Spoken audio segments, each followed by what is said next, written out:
Level 3 is a continuously expanding subterranean complex filled with pipes and machinery. Passages are circular and bored from solid rock, with a layer of gravel covering the ground and pipes running along the walls. Large vertical mine shafts punctuate the level, housing active boring machines at their bases and extending upwards to incalculable heights. The upper reaches of the level are filled with dead and inoperable machinery, with sparse to non-existent lighting, while in the newer, more dangerous tunnels closer to the bottom of the level, active machines can be found.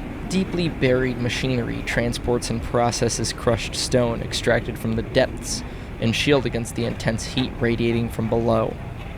In the very lowest regions of the level, active boring machines can be found, continuing to drill through a superheated rock to expand the machinery ever deeper into the level. While the cooling systems maintain a sweltering but survivable air temperature in even the deepest of tunnels, the temperature of the walls, machinery, and even gravel floor becomes increasingly dangerous with depth. Explosive rock bursts from the wall under tremendous stress are a low but constant risk throughout the level, made exponentially worse by any attempts at digging. The vast von Neumann machine of Level 3 seems to be partitioned into a repeating grid of discrete cubic kilometer mechanical cells, each of which act as a complete machine unit capable of independent function and self-replication in a manner analogous to biological cells. These cells are categorized according to type, as expanded upon below.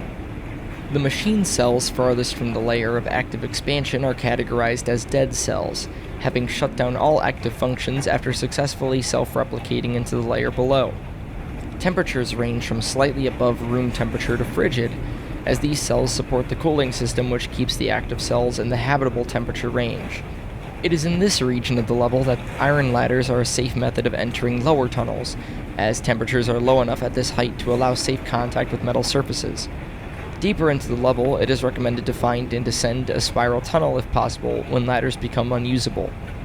Lights are frequently non-functional, with the very highest of explored dead cells even being deprived of power. Such far cells have grown so distant from the mining front that they have entirely ceased to serve any function in the greater machine of the level, even as cooling systems. Collapsed sections are common, as in these derelict areas the level does not seem to bother repairing itself.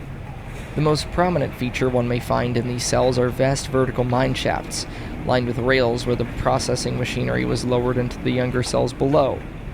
While these shafts pose one of the few dangers in the cells, that of falling, they also provide a quick route down to the processing cells, if one is not adverse to climbing.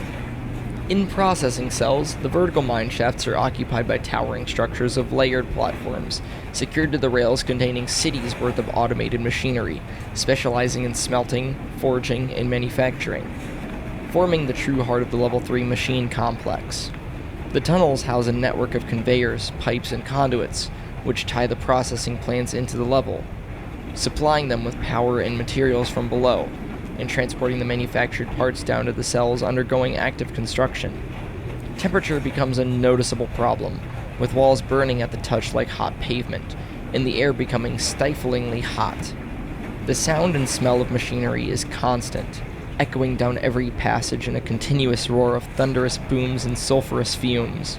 Equipment can also be found here, in lockers nested within the webs of machinery, frequently containing hard hats, plexiglass face shields, earplugs, thick leather gloves, knee pads, and steel-toed shoes. Rarely, tools such as pickaxes, crowbars, wrenches, and even welding equipment can be found in these lockers, which are useful as weapons but should not be used in any attempts to tamper with the machinery, which usually result in violent deaths. In the very lowest of cells, the machines are still actively boring the tunnels out from the rock, and in many places the cooling systems are not yet in place. The most noticeable features of this layer are the boring machines, continuously drilling into the rock, digging out tunnels through which to grow new machine cells. At the bottom of the vertical mine shafts are found large, vertical drills known as tusks, and at the end of branching tunnels are horizontal boring machines known as molars. Raw materials from the lithostructure are continuously extracted, being transported up to processing cells for refinement. These materials are either used to manufacture new parts to be returned to the active cells for use, or simply disappear on strange dead-end conveyors for purposes unknown. The atmosphere in these cells is incredibly hot, to the point of heat stroke under long-term exposure. Worse, steam leaks from the boring machines saturate the air with moisture, making the heat even more unbearable. The constant rumbling of machinery is incredibly loud at this depth, although mostly in the subsonic range. What can be heard is deafening, and earplugs from the layer above are definitely recommended. Walls will burn on contact, and the coolant pipes reach into the temperature range of liquid nitrogen, making touching them equally unadvisable. The exits are notably located in this layer behind iron service doors built into the tops of the tusk drilling devices. These doors are notably quite hot, like the rest of the machine, and should not be opened with bare hands. If gloves cannot be found, an item of clothing such as a shirt can be removed and wadded about the hands as improvised insulation. One should remain in this layer for only the amount of time it takes to locate an exit and leave. Due to the difficulty of this level, permanent civilizations are unfeasible and impossible to sustain for lengthy periods of time. Level 3 can be entered by going down hatches in Level 2, by entering a staff-only door in Level 14, or through a maintenance room in Level 28. Service doors within the tusk drills at the bottom of the vertical mine shafts lead to Level 4.